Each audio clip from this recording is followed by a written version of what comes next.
Volt meter और ammeter जैसा ही एक और इंस्ट्रूमेंट होता है जिसको पोटेंशियोमीटर कहा जाता है। पोटेंशियोमीटर जो है वो वोल्ट मीटर से ज़्यादा एक्यूरेट होता है। इनफैक्ट ये आइडियल वोल्ट मीटर जैसा वर्क करता है।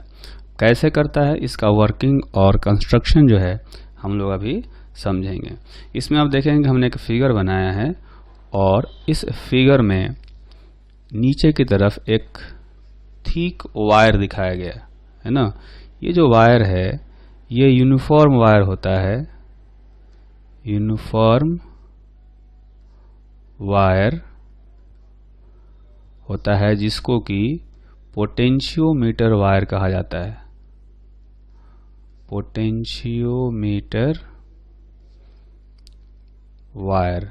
तो यूनिफॉर्म का मतलब ये हुआ कि इसकी रेजिस्टिविटी या क्रॉस सेक्शनल एरिया, मटेरियल सब कुछ एक जैसा होता है ना। इसलिए इसका रेजिस्टेंस पर यूनिट लेंथ जो है वो फिक्स रहता है हर जगह पर। तो कह सकते हैं resistance per unit length is constant along its length, है ना। तो लेंथ के अलोंग जो रेजिस्टेंस है, हर यूनिट लेंथ पर रेजिस्टेंस जो है वो फिक्स्ड है। अब देखेंगे कि इसमें एक बैटरी जोड़ा गया है, इसको कहा जाता है प्राइमरी सर्किट का बैटरी। इस बैटरी का अपना इंटरनल रेजिस्टेंस भी है, इसको हम लोग मान लेते हैं कि ये है R0। और एक वेरिएबल रेजिस्टेंस है, रियोस्टेट है, इसकी रेजिस्टेंस की वैल्यू हम लोग चेंज कर सकते हैं, इसको लिखते हैं R0। और ये जो अपना यूनिफॉर्म वायर है, जो पोटेंशियोमीटर वायर है, इसका रेजिस्टेंस लिख लेते हैं कैपिटल R। ठीक। अब पहले हम लोग जान लेते हैं कि पोटेंशियोमीटर जो है वो कैसे वर्क करता है। ठीक, उसके बाद इसका कैलकुलेशन करेंगे। तो ये है, पहले इसका डेफिनेशन ये है, अ potentiometer wire, potentiometer is a linear conductor of uniform cross section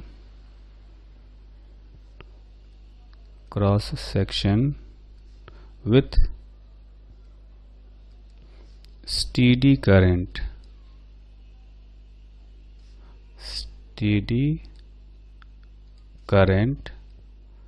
set up in it. It maintains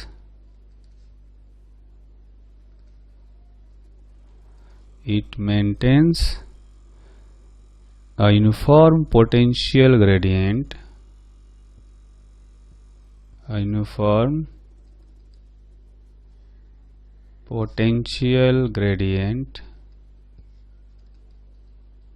along its length। तो लेंथ के लॉन्ग पोटेंशियल ग्रेडियंट जो रहता है वो कांस्टेंट रहता है। पोटेंशियल ग्रेडियंट का मतलब potential difference per unit length, ये कांस्टेंट रहता है ना। तो any potential difference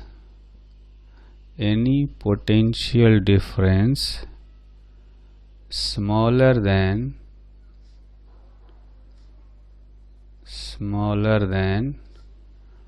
potential difference across this wire can be measured,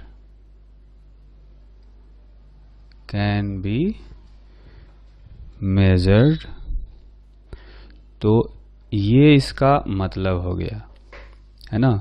तो पहला तो हम लोग इसमें जानेंगे कि इस रूट में करंट कितना फ्लो करेगा। ये जो अभी सर्किट हमने बनाया है इसको कहा जाता है प्राइमरी सर्किट। प्राइमरी सर्किट का मतलब हुआ एक्चुअली में ये जो सेटअप है ये अपना पोटेंशियोमीटर सिस्टम है ना। ये जो सेटअप है पूरा ये अपना पोटेंशियोमीटर सिस्टम है। तो इसमें करंट कितना फ्लो करेगा पहले हम लोग ये पता करते हैं, है ना। तो देखेंगे कि इसमें एक बैटरी है और 3 रेजिस्टेंस है। तो जो करंट फ्लो करेगा वो EMF E0 डिवाइडेड बाई तीनों रेजिस्टेंस सीरीज में है तो R ये पोटेंशियोमीटर वायर का रेजिस्टेंस हो गया इनटू R0 जो वेरिएबल रेजिस्टेंस है या रिस्टेट है और internal resistance of the battery. इतना करंट फ्लो करेगा। अब जो है हम लोग पता कर सकते हैं कि जो पोटेंशियोमीटर वायर है उसके क्रॉस कितना पोटेंशियल डिफरेंस होगा, है ना। तो ऐसे करेंगे कि potential difference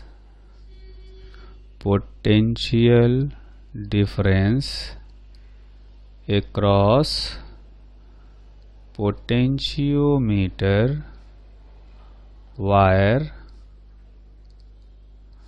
is equal to V is equal to I into R।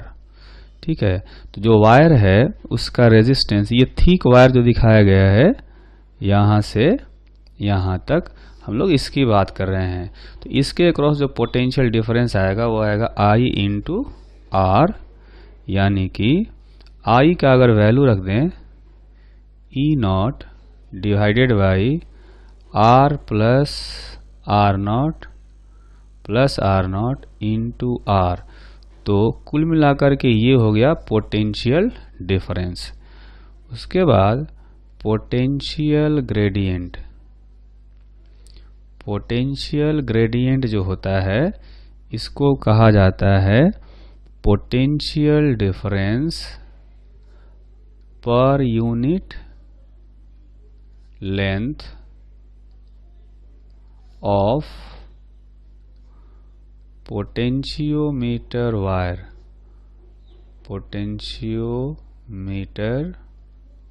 Wire.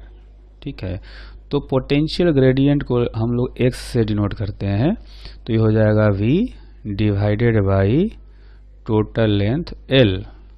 अगर ऐसा मान लेते हैं कि ये जो वायर है वायर का लेंथ हमें बताया गया है कैपिटल L यहाँ से यहाँ तक, तो टोटल पोटेंशियल डिफरेंस हमने लिया है V यहाँ से यहाँ तक। टोटल पोटेंशियल डिफरेंस V है यहाँ तक और टोटल लेंथ है L, तो potential difference per unit length जो आएगा वो हो जाएगा V बाई L। ठीक, तो V का वैल्यू अगर यहाँ से रखेंगे तो आएगा E0 into R divided by L R plus R0 plus R। ठीक है, तो आप देखेंगे कि पोटेंशियल ग्रेडियंट जो है वो निकल गया और ये कांस्टेंट रहता है ना, कांस्टेंट रहता है। जैसे कि हम लोग आगे जाएंगे तो आगे बढ़ने पर ये यूनिफॉर्म रहता है, पोटेंशियल ग्रेडियंट चेंज नहीं होता है। ठीक, अब इसको हम लोग कहेंगे कि इसको यूज कैसे करेंगे, है ना। ये जो अपना सर्किट है इस सर्किट को हम लोग कैसे यूज करेंगे अब हम लोग ये जानने की कोशिश करते हैं। पोटेंशियोमीटर का वर्किंग समझने के लिए हम लोग ऐसा ही एक और फिगर बनाएंगे।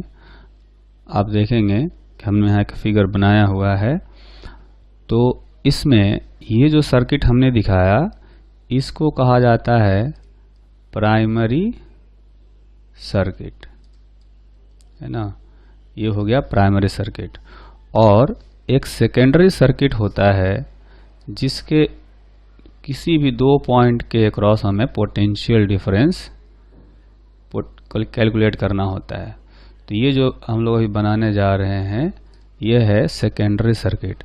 सपोज एक ऐसा सर्किट है जिसमें बैटरी है, रेजिस्टेंस है ना, कई सारे एलिमेंट हो सकते हैं और ये बड़े से सर्किट का पार्ट हो सकता है ना।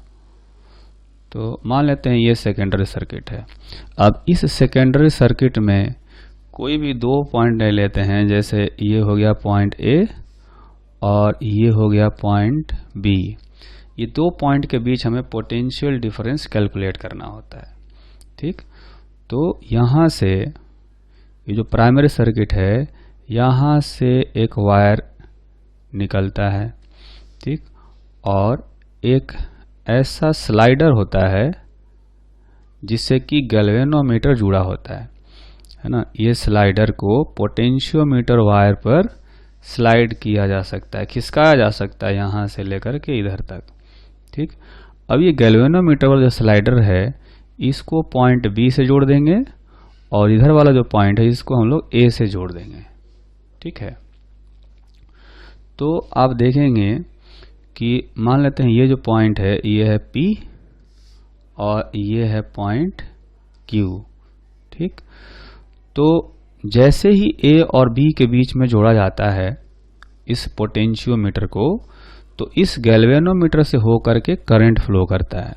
ठीक है, हम क्या करते हैं कि जो स्लाइडर है, स्लाइडर को पहले यहाँ पर रखते हैं और धीरे धीरे स्लाइडर को राइट साइड में खिसकाने लगते हैं। तो खिसकाते खिसकाते ऐसा आता है एक पॉइंट जब इस गैल्वेनोमीटर में करंट हो जाता है 0, है ना। Slider is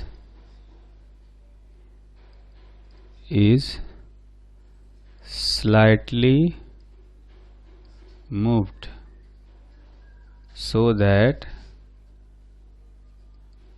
current in galvanometer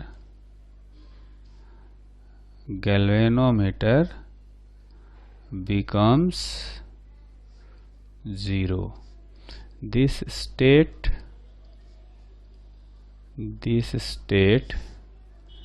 is called balanced state,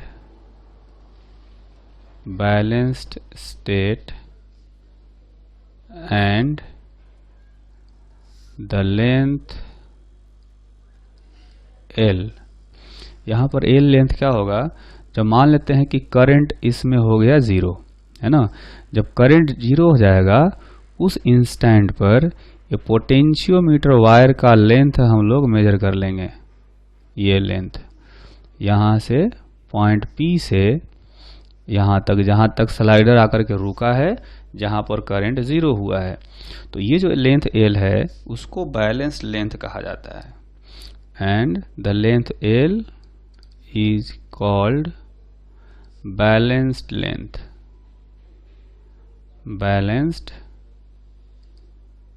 length. तो जैसा कि हम जानते हैं कि अभी हमने पोटेंशियल ग्रेडियंट कैलकुलेट किया था।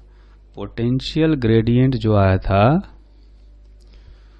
पोटेंशियल ग्रेडियंट, और ये कह सकते हैं potential difference across point A and B is equal to potential gradient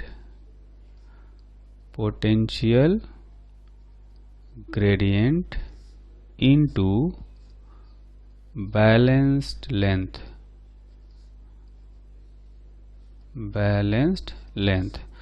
अब ये कैसे होगा हम यहाँ समझते हैं। अब देखेंगे कि पॉइंट P का पोटेंशियल और A का पोटेंशियल इक्वल होगा, है ना, क्योंकि ये 0 रेजिस्टेंस वायर है, ये भी 0 रेजिस्टेंस वायर है। ठीक, तो पॉइंट P का और पॉइंट A का पोटेंशियल इक्वल हो गया। उसी तरह से पॉइंट B का पोटेंशियल, अगर इसको मान लेते हैं पॉइंट S, तो पॉइंट S का और B का पोटेंशियल भी इक्वल हो जाएगा दोनों का, क्योंकि यहाँ से करंट फ्लो नहीं कर रहा है ना। तो इसका मतलब ये हुआ कि A और B के बीच का पोटेंशियल डिफरेंस इक्वल होगा पॉइंट P और पॉइंट S के क्रॉस, है ना। इनफैक्ट कहें कि दोनों पैरेलल में हो गए, दोनों का एक एंड इक्वल पोटेंशियल पर और दोनों का जो दूसरा एंड है S और B ये भी इक्वल पोटेंशियल पर। तो ये दोनों जो है पॉइंट ए बी इधर और उधर पी एस पैरेलल में हो गए और इक्वल पोटेंशियल डिफरेंस होगा। तो अगर हमें ए और बी के बीच पोटेंशियल डिफरेंस कैलकुलेट करना हो तो हम लोग इसको इनडायरेक्टली कैलकुलेट करेंगे। हम लोग कैलकुलेट करेंगे पी और एस के क्रॉस पोटेंशियल डिफरेंस, उतना ही पोटेंशियल डिफरेंस हो जाएगा ए और बी के क्रॉस। ठीक, तो पी और एस के क्रॉस पोटेंशियल डिफरेंस कैलकुलेट करने के लिए हम लोग क्या करेंगे कि हमें पता है पोटेंशियल ग्रेडियंट होता है potential per unit length, potential difference length. ठीक है, तो इसका मतलब ये हुआ ये यूनिट लेंथ का पोटेंशियल डिफरेंस बताता है। तो ये एल लेंथ का पोटेंशियल डिफरेंस कैलकुलेट करने के लिए इसमें हम x में इस एल से मल्टीप्लाई कर देंगे। तो वही यहाँ पर बताया कि जो पोटेंशियल ग्रेडियंट है x, उसको बैलेंस लेंथ एल से मल्टीप्लाई करने से पोटेंशियल डिफरेंस आ जाएगा p और s के क्रॉस, तो a और b के क्रॉस भी आ जाएगा, है ना। तो हमें पोटेंशियल डिफरेंस ए बी के क्रॉस निकालना हो तो इस तरह से कैलकुलेट करेंगे x इंटू एल। ठीक है, तो ये हो गया potential difference across A B. तो इसी तरीका को अप्लाई किया जाता है। अब आप देखेंगे कि ये जो पोटेंशियोमीटर है ये आइडियल इंस्ट्रूमेंट जैसा बिहेव करेगा। आइडियल इंस्ट्रूमेंट इसलिए कहा गया क्योंकि अब देखेंगे कि जब बैलेंस्ड स्टेट में होता है तो इस सर्किट का करंट इसमें नहीं जाता है और इस सर्किट का करंट इसमें नहीं जाता है ना। तो दोनों का एक दूसरे से लेना देना नहीं रह गया, दोनों एक दूसरे को करंट को इफेक्ट नहीं डालते हैं और इसलिए पोटेंशियल डिफरेंस को भी अफेक्ट नहीं करेंगे। दोनों सर्किट बिल्कुल एक दूसरे से इंडिपेंडेंट हो जाते हैं और इसीलिए इस पोटेंशियोमीटर को आइडियल इंस्ट्रूमेंट कहा जाता है। वो एक्यूरेसी के साथ में बताता है। ठीक, अब जो है जैसे हमने यहाँ पर ए और बी के बीच में पोटेंशियल डिफरेंस कैलकुलेट किया, उसी तरह से और भी कई सारे यूजेज हम लोग कर सकते हैं इस पोटेंशियोमीटर वायर का। तो एक और जो यूज है वो हम लोग अभी देखेंगे। पहला यूज है, अभी हम लोग जानेंगे यूजेज ऑफ पोटेंशियोमीटर, है ना। तो पहला जो यूज होता है वो होता है to determine the EMF of a battery।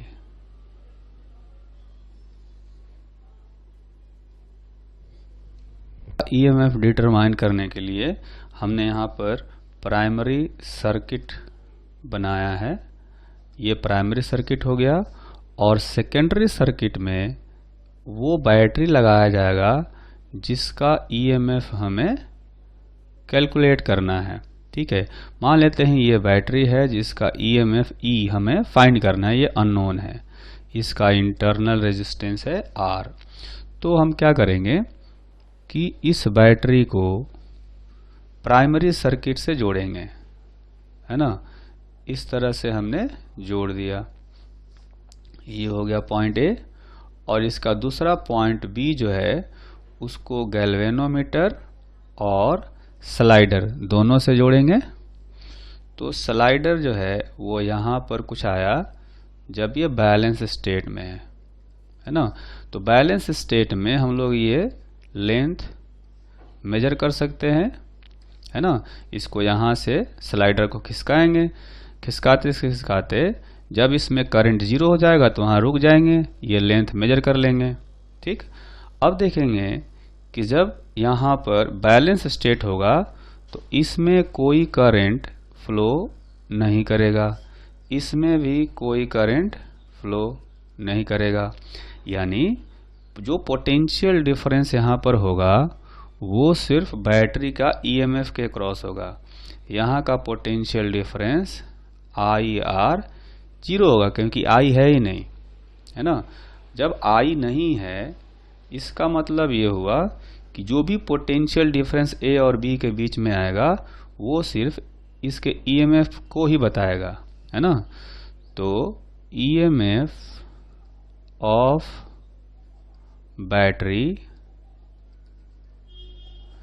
E is equal to, यहां का जो पोटेंशियल डिफरेंस होगा पोटेंशियोमीटर वायर पर, ये होगा x इंटू एल। यहां से यहां तक का पोटेंशियल डिफरेंस होगा x इंटू एल, और वो पोटेंशियल डिफरेंस A और B के बीच पोटेंशियल डिफरेंस के इक्वल होगा। तो इसको हम लोग लिख सकते हैं E is equal to x into L. ठीक है, अब x तो हमने कैलकुलेट किया था, तो हमें x यानी पोटेंशियल ग्रेडियंट पहले से पता होगा, तो EMF का जो वैल्यू है वो कैलकुलेट किया जा सकता है। बस हमें ये बैलेंस लेंथ L पता होना चाहिए और पोटेंशियल ग्रेडियंट पता होना चाहिए। ठीक, अब इसका जो दूसरा यूज है वो ये है to compare the EMFs of two batteries. दो बैटरीज के EMF को हमें कंपेयर करना है। तो उसके लिए भी हम लोग ये सर्किट बनाएंगे। जैसे मान लेते हैं कि ये अपना पोटेंशियोमीटर वायर हो गया, है ना, ये हो गया पोटेंशियोमीटर वायर, और इसका जो प्राइमरी सर्किट है, प्राइमरी सर्किट में एक बैटरी जोड़ेंगे, फिर एक इंटरनल रेजिस्टेंस, एक वेरिएबल रेजिस्टेंस, है ना। तो जो बैटरी है प्राइमरी सर्किट में उसका EMF E0, internal resistance R0 और ये वेरिएबल रेजिस्टेंस R0। ठीक, तो जिन दो बैटरीज का हमें EMF कंपेयर करना है, उन दो बैटरीज को हम लोग कुछ इस तरह से जोड़ेंगे, है ना, यहाँ पर, और फिर एक दूसरी वाली जो बैटरी होगी उसको यहाँ पर इस तरह से जोड़ेंगे। ठीक, अब एक जो बैटरी है इसका EMF मान लेते हैं E1 है, इसकी वैल्यू हमें नहीं पता। इस दूसरे का E2 है, R1 और R2 इनका इंटरनल रेजिस्टेंस है। अब एक गैल्वेनोमीटर और एक स्लाइडर हम लोग यहाँ पर जोड़ेंगे। तो ये जो स्लाइडर है, इस स्लाइडर से गैल्वेनोमीटर होते हुए, जैसे ये मान लेते हैं कि 0.1 है और एक है 0.2। ठीक है, ये है 0.1 और ये है 0.2। तो इसको एक बार हम लोग 1 से जोड़ेंगे और एक बार 2 से जोड़ेंगे। स्विच है ये स्विच S, इसको हम लोग 1 से या 2 से, दोनों से जोड़ सकते हैं। तो when switch is joined to 0.1, है ना, मान लेते हैं यहाँ से जोड़ दिया, यहाँ से जोड़ेंगे तो मान लेते हैं कि बैलेंस लेंथ आया L1। तो इसमें से करंट नहीं जाएगा, यहाँ से इस रेजिस्टेंस से कोई करंट नहीं जाएगा। तो E1 का जो वैल्यू आएगा वो आएगा x इंटू L1, जैसे कि ऊपर हमने कैलकुलेट किया था E is equal to x into L होता है। ठीक है, उसी तरह से when switch is joined to 0.2, then यहाँ का EMF जो होगा E2 वो हो जाएगा x इंटू L2। ठीक है, तो वहाँ पर when switch is joined to 1, balanced length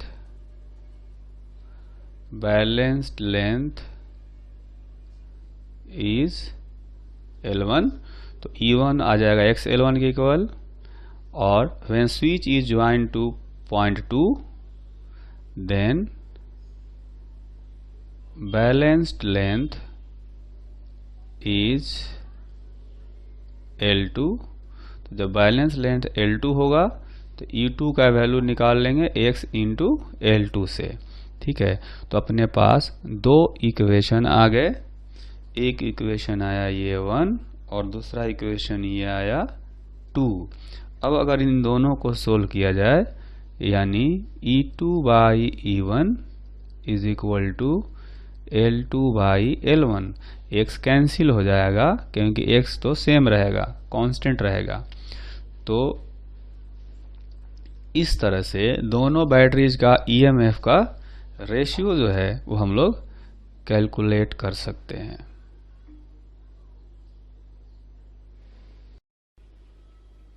potentiometer का जो थर्ड यूज है वो है to determine the internal resistance, to determine the internal resistance of a battery. तो बैटरी का इंटरनल रेजिस्टेंस कैलकुलेट करने के लिए आप देखें कि हमने ये प्राइमरी सर्किट ड्रॉ किया हुआ है। प्राइमरी सर्किट में ये बैटरी हो गया, ये इंटरनल रेजिस्टेंस और ये वेरिएबल रेजिस्टेंस। पोटेंशियोमीटर वायर का रेजिस्टेंस है R। नीचे एक सेकेंडरी सर्किट है और इस सेकेंडरी सर्किट में एक बैटरी है जिसका EMF E है और इसका इंटरनल रेजिस्टेंस R है। एक एक्सटर्नल रेजिस्टेंस हमने जोड़ा है, मान लेते हैं कि ये है R, इसको हम लोग कुछ R1 ले लेते हैं। ठीक है, तो इस एक्सटर्नल रेजिस्टेंस का वैल्यू हमें पहले से पता होगा, ये नॉन रेजिस्टेंस है। ठीक, यहाँ पर एक स्विच है K और इसको एक गैल्वेनोमीटर से इस तरह से स्लाइडर से जोड़ा गया है। ठीक, और दूसरा जो है यहाँ पर। तो इसमें देखेंगे कि करंट जो है प्राइमरी सर्किट में ऐसे फ्लो करेगा और जब स्टेडी स्टेट आएगा यानी बैलेंस स्टेट आएगा तो एक बार क्या करेंगे, स्विच को पहले हमने ओपन रखा है, स्विच को ओपन रखेंगे तो यहाँ जो बैलेंस लेंथ आएगा, मान लेते हैं L1 आएगा, तो वो बैलेंस लेंथ पोटेंशियल डिफरेंस बताएगा इस बैटरी का EMF का, है ना। कह सकते हैं when switch K is open then potential difference between points A and B, potential difference between points A and B will be equal to EMF of the battery is equal to x into L1। ठीक है, उस time में मान लेते हैं कि balance length जो है, बैलेंस्ड लेंथ इज L1। ठीक है, तो यहाँ से बैलेंस के केस में यहाँ से करंट नहीं जा रहा होगा, यहाँ करंट होगा, इसमें करंट होगा 0। तो जो पोटेंशियल डिफरेंस होगा यहाँ से यहाँ तक वो इस बैटरी का EMF के इक्वल होगा और इसलिए EMF को x इंटू L1 लिखा जा सकता है। फिर दूसरा केस में क्या होगा, when switch K is closed, switch K is closed, जब स्विच क्लोज्ड हो जाएगा तो आप देखेंगे कि यहाँ पर ये सर्किट पूरा हो जाएगा। ठीक है, तो बैलेंस स्टेट में क्या होगा कि गैल्वेनोमीटर से तो कोई करंट नहीं जाएगा, यहाँ से करंट 0 होगा, लेकिन इसमें करंट फ्लो कर रहा होगा ऐसे, है ना। ऐसे करंट फ्लो कर रहा होगा, तो उस बार let balanced length is L2। तो इस बार जब बैलेंस्ड लेंथ L2 आएगा तो बताएगा पोटेंशियल डिफरेंस कहाँ का, इस बैटरी के क्रॉस यहाँ का पोटेंशियल डिफरेंस बताएगा, जो कि E माइनस आई आर होता है। एक बैटरी डिस्चार्ज हो रहा हो तो वहाँ का पोटेंशियल डिफरेंस कितना होता है, E माइनस आई आर, है ना। तो E minus I into R is equal to x into L2, battery cross potential difference, और यहाँ बैलेंस लेंथ जो आएगा L2, वहाँ का पोटेंशियल डिफरेंस इक्वल होना चाहिए। तो E माइनस आई का जो वैल्यू है इस सर्किट में देखेंगे, इस सर्किट में जो करंट फ्लो करेगा वो होगा E divided by R plus R। ये एक्सटर्नल रेजिस्टेंस और इंटरनल रेजिस्टेंस दोनों सीरीज में होंगे। बैलेंस स्टेट में यहाँ से कोई करंट नहीं फ्लो करेगा और यहाँ से भी कोई करंट फ्लो नहीं करेगा, यानी प्राइमरी सर्किट का करंट सेकेंडरी में नहीं जाएगा और सेकेंडरी का प्राइमरी में नहीं जाएगा। ठीक है, तो यहाँ से करंट इतना फ्लो कर रहा होगा, इस करंट का वैल्यू हम यहाँ पर अगर सब्स्टिट्यूट कर देंगे, plus R into R is equal to x into L2, तो इसमें से E कॉमन लेंगे तो आएगा R plus R minus R divided by R plus R is equal to x into L2। तो इसमें देखेंगे कि ये R कैंसिल हो गया, तो फाइनली इक्वेशन आया E into R divided by R plus R is equal to x L2। तो ये आया अपना सेकेंड इक्वेशन, और एक इक्वेशन यहाँ पर था पहला। अगर इसको पहले को और दूसरे को डिवाइड कर दिया जाए, है ना, तो एक रेशियो आएगा, हम लोग यहाँ पर लिखेंगे। पहले वाले में था E is equal to x into L1, और दूसरे में आया था E into R by R plus R is equal to x into L2। ये दो इक्वेशन थे। अगर इन दोनों को डिवाइड कर दिया जाए तो आप देखेंगे कि आएगा R plus R by R is equal to L1 by L2, यानी 1 minus R by R L1 by L2, यानी R by R is equal to 1 minus L1 by L2। तो R by R L2 minus L1 by L2, तो R का value होगा capital R into L2 minus L1 by L2। ये internal resistance का value आ जाएगा, क्योंकि major करके दोनों बैलेंस लेंथ हम लोग कैलकुलेट कर सकते हैं, L1 और L2 को। L1 L2 कैलकुलेट कर लेंगे वहाँ से, और ये नॉन रेजिस्टेंस है, इसका वैल्यू हमें पहले से पता होगा जिसको सर्किट में जोड़ेंगे। तो बैटरी का इंटरनल रेजिस्टेंस हम लोग कैलकुलेट कर सकते हैं इस तरीके से। इस एग्जाम्पल में आप देखेंगे कि पोटेंशियोमीटर का प्राइमरी सर्किट ड्रॉ किया गया है, और प्राइमरी सर्किट में जो भी एलिमेंट्स होते हैं, यानी battery, internal resistance, variable resistance और पोटेंशियोमीटर वायर, सबका रेजिस्टेंस, ईएमएफ और लेंथ सब कुछ दे दिया गया है। हमें फाइंड करना है, find current in primary circuit.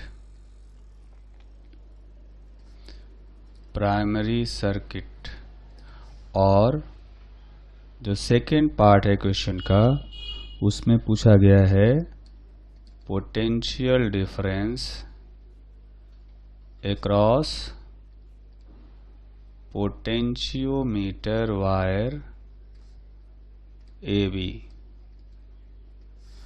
फिर इसमें पूछा गया है potential gradient,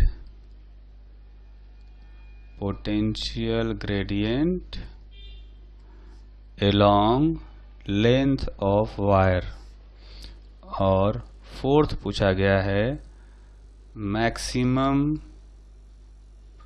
potential difference that can B measured, that can be measured by this potentiometer। तो इस क्वेश्चन के 4 पार्ट हैं।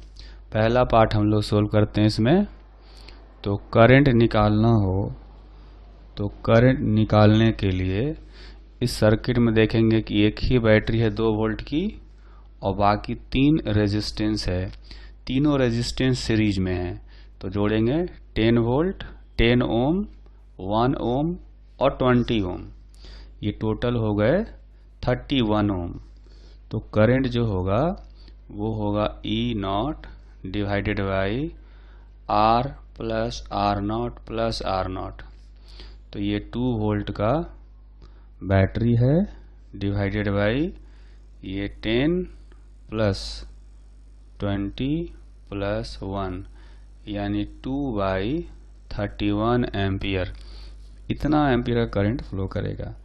फिर पूछा गया है सेकेंड में potential difference across wire AB। तो फिगर में देखेंगे वायर AB का जो रेजिस्टेंस है वो है 10 ओम। तो जो पोटेंशियल डिफरेंस होगा उसको हम लिखेंगे I इंटू R।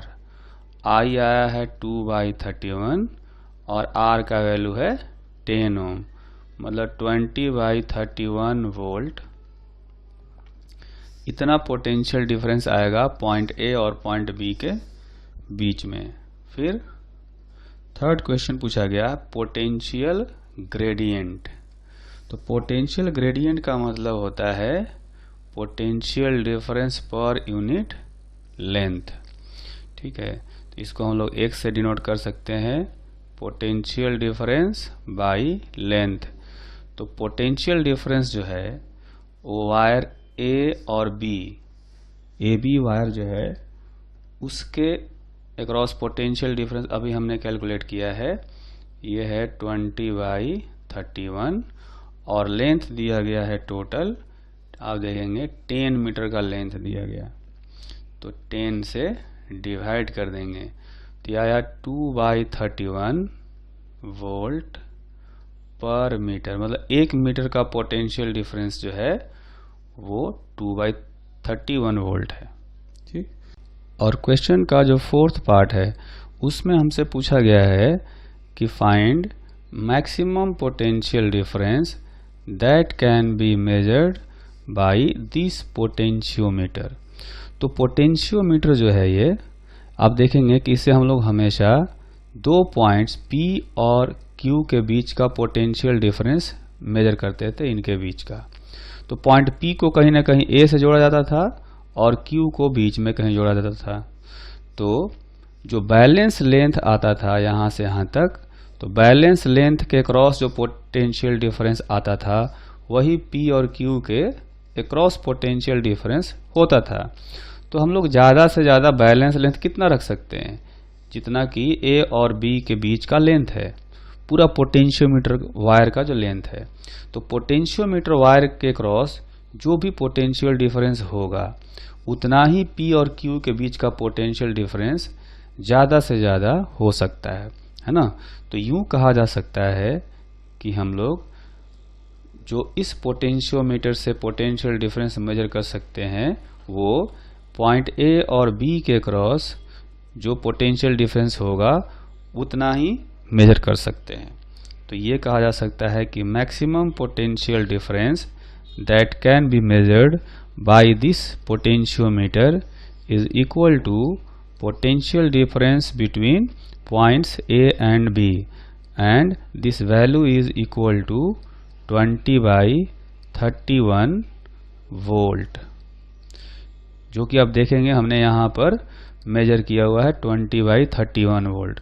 तो ज़्यादा से ज़्यादा इतना पोटेंशियल डिफरेंस हम लोग मेजर कर सकते हैं। ठीक, इसके बाद हम लोग एक और एग्जाम्पल करेंगे। इस एग्जाम्पल में आप देखेंगे कि एक बैटरी दिया गया है, उसका इंटरनल रेजिस्टेंस है और एक नॉन एक्सटर्नल रेजिस्टेंस जोड़ा गया है 60 ओम का। तो हमें क्या करना है, हमें इस बैटरी का इंटरनल रेजिस्टेंस कैलकुलेट करना है। तो क्वेश्चन ये है कि an external resistance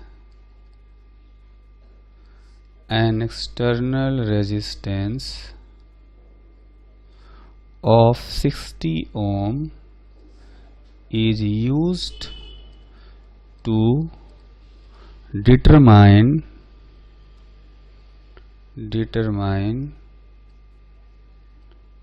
the internal resistance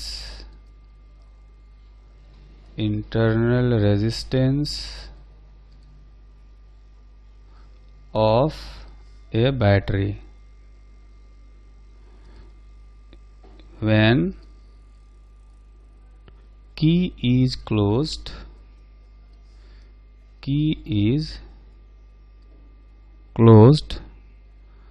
the balance length decreases from 72 centimeter to 60 centimeter. Find internal resistance of the battery। तो ये क्वेश्चन है और क्वेश्चन में ये कहा गया कि जब स्विच ओपन था तो बैलेंस लेंथ था 72, है ना। देखेंगे कि जब कहा गया कि बैलेंस लेंथ था 72, जब स्विच ओपन था, क्लोज करने के बाद ये 60 हो जाता है ना। तो जब ओपन होगा तो उस टाइम में यहाँ का जो पोटेंशियल डिफरेंस होगा वो सिर्फ बैटरी का ईएमएफ बताएगा, है ना। यानी कि E इज इक्वल टू, ये जो हो जाएगा X इंटू 72। ठीक, उसके बाद जब स्विच को क्लोज कर देंगे तो यहाँ का जो पोटेंशियल डिफरेंस होगा वो होगा E माइनस आई आर, है ना। जो पोटेंशियल डिफरेंस होगा वो होगा E minus I R is equal to X into 60, क्योंकि अब बैलेंस लेंथ 60 हो चुका है। ठीक, तो E माइनस आई का जो वैल्यू है वो हम लोग लिखते हैं E by R plus R into R. ठीक है, ये हो गया X इंटू 60। तो इसमें से अगर हम लोग E कॉमन ले गए तो आएगा R by R plus R is equal to X into 60। तो एक इक्वेशन ये है, दूसरा इक्वेशन ये है। अगर इन दोनों का रेशियो निकाला जाए तो E कैंसिल हो जाएगा और आएगा डिवाइड 1/2। तो ये हो जाएगा R plus R by R is equal to 72/60, है ना। यानी 1 plus R by R is equal to 6/5। इनको कैंसिल करेंगे तो ऊपर 6 12 से कैंसिल होगा और नीचे आ जाएगा 5। ठीक, तो इनको सिंप्लीफाई करने से R बाई आर होगा 6/5 माइनस 1, यानी 6 माइनस 5/5 दैट इज 1/5। तो R का वैल्यू हो जाएगा कैपिटल R/5। R का वैल्यू हमने रखा था 60। अब देखेंगे यहाँ 60 है, क्वेश्चन में भी 60 बताया गया है। तो 60/5 रखेंगे तो ये आ जाएगा 12 ओम। तो बैटरी का इंटरनल रेजिस्टेंस 12 ओम आ गया। जैसा देखेंगे यहाँ एक फिगर बनाया गया है, दो इसमें बैटरी दिखाए गए हैं, एक बैटरी E1 और दूसरा बैटरी जो है वो है E2। इसमें से एक बैटरी हमें नोन है, उसका EMF हमें पहले से पता है, और जो दूसरी वाली बैटरी है उसका EMF हमें कैलकुलेट करना है। तो क्वेश्चन ये है कि in an experiment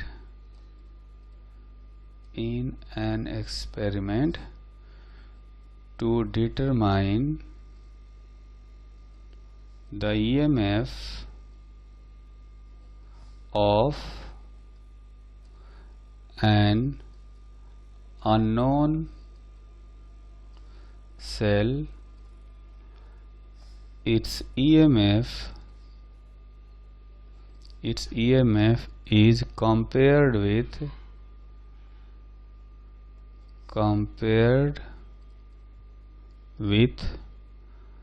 a standard cell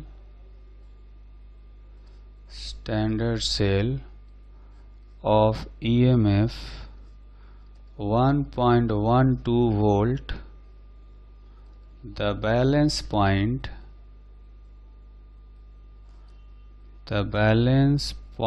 is obtained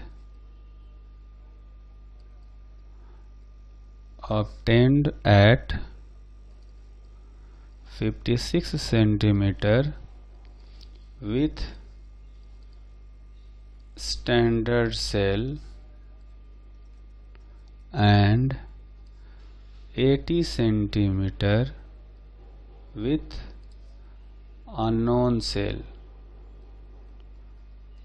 Then find the EMF of